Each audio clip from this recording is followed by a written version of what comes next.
This vulnerable woman, broken by mistakes and family separation, stood before the judge for a probation violation. So the judge extended a recovery lifeline, cautioning her of prison if she faltered. All right, here's my concern. Yes, And I ma'am. want you to be successful on this probation. And the last thing I want is for you to be released and then something happens, you fall off, you use, Yes, ma'am. because I'm not a chemist. So I don't know what would happen to you if you were on this and you decided to end up using.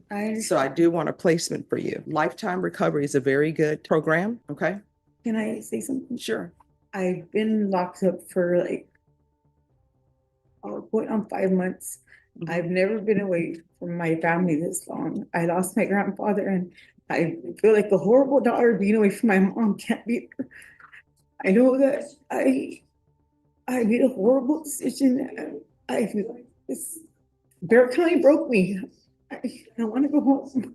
No, I understand you're saying that, but the problem is you're not looking at the big picture. You were on probation, and then what ends up happening? You have a motion to revoke filed, and the motion to revoke that was filed against you was for a new number one. And a new number one means that you were on probation and you committed a new crime. Yes, ma'am. All right. So I am trying to make sure that I don't see you back here again.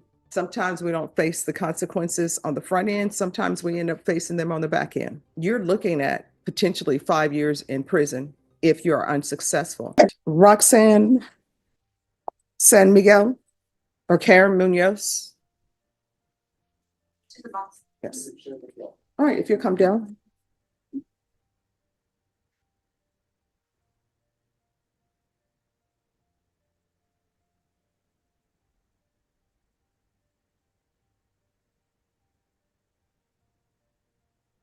Right, so we're here for an update on ISF.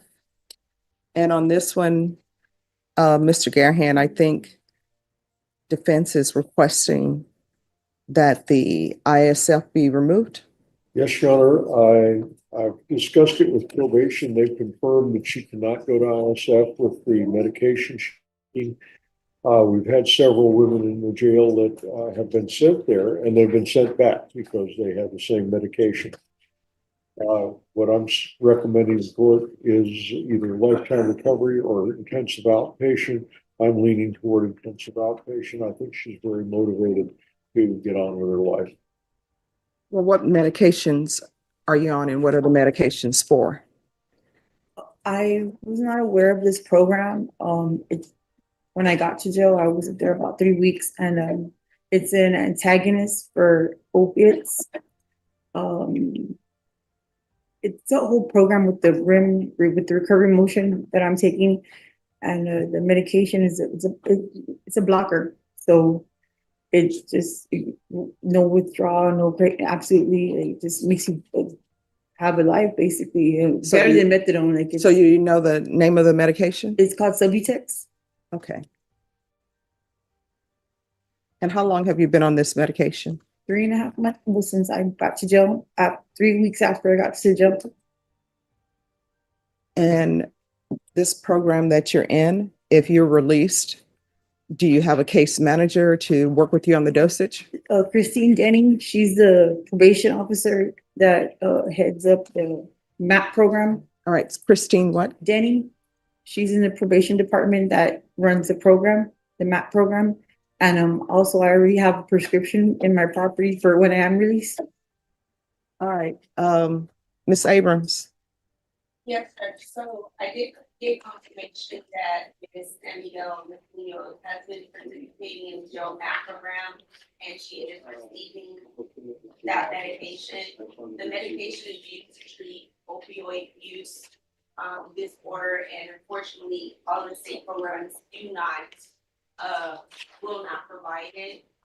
We're trying to make it available in our local facilities, but we haven't gotten there either. Ms. Denning is one of our assessors, and she does work with the Center for Healthcare Services.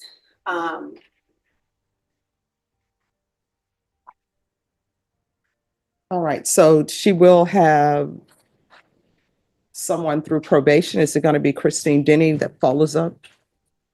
If I would ask that if we're going to amend conditions for her release, that we start with, either lifetime recovery or intensive outpatient treatment, and then amend for a Center for Healthcare Services referral. Ms. Denning is not a officer that carries a caseload, so she wouldn't be the one to follow up and make sure that she's doing what she needs to do. It would be her actual officer doing that.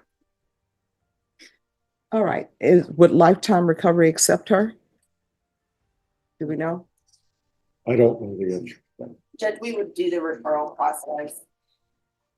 All right. Here's my concern. Yes, And I ma'am. want you to be successful on this probation. And the last thing I want is for you to be released and then something happens, you fall off, you use, Yes, ma'am. because I'm not a chemist.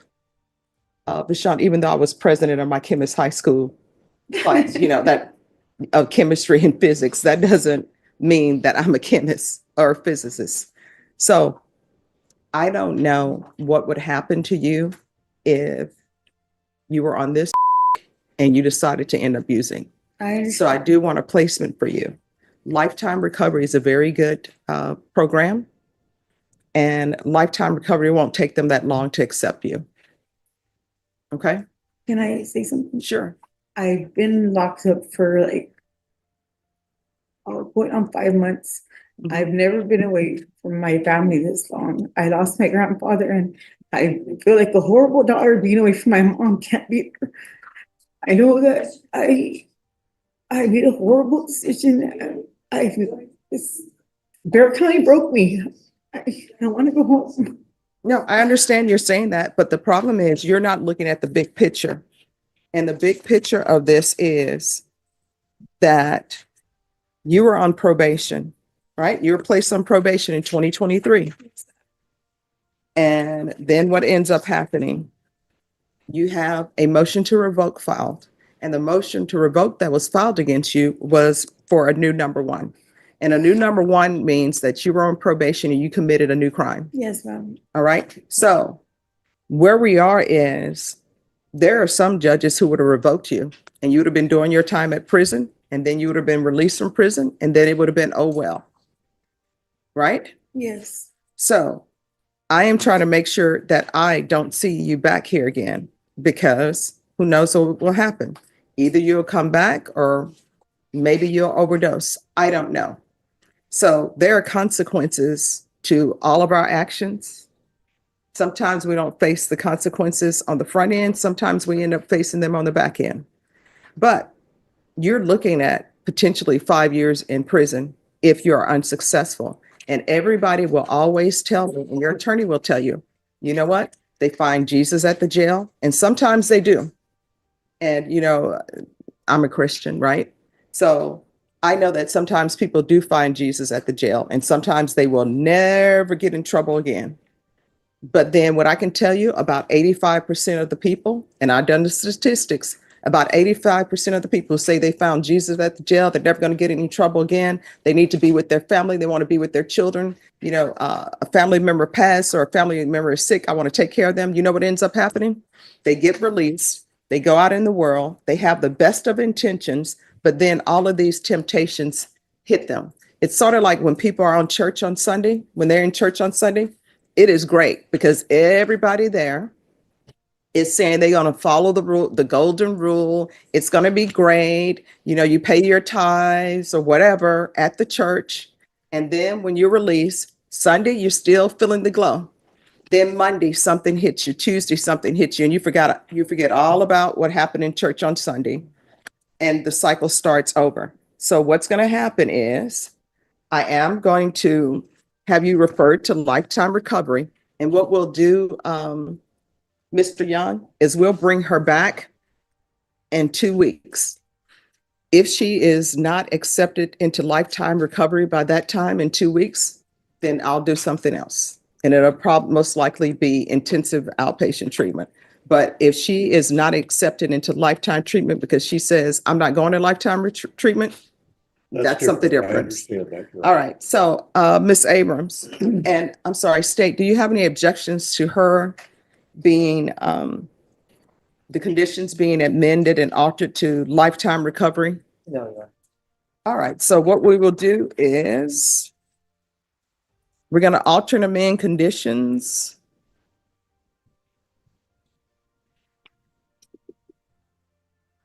To lifetime recovery. And Jenna, she's to be released to lifetime recovery only. A referral to Center for Healthcare Services. And continued participation in the MAP program. Is that MAP? MAT in the MAP program. Probation, is there anything else? Is there anything else you need from the court? All right, you're welcome. Thank you. Your Honor.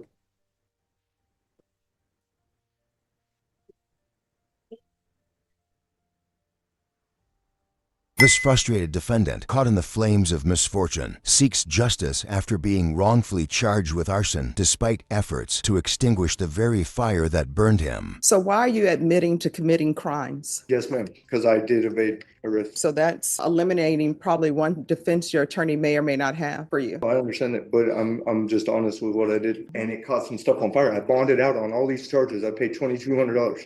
I was out 3 days. I was there on the side of the road trying to put the fire out.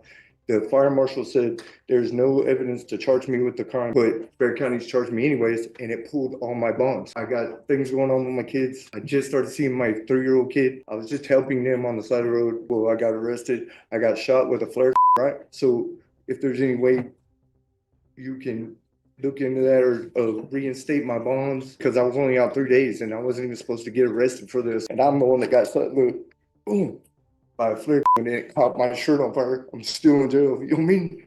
Right, Sorry thank you. for my language and interrupting your court. No, it's no problem. Sometimes, here's the thing. I understand that these cases that we have, for you, it is the most important thing because it involves your life, right? So I understand how people can get frustrated and upset if you think that people are not hearing you. So apology accepted. We're going to pretend like that never happened, okay?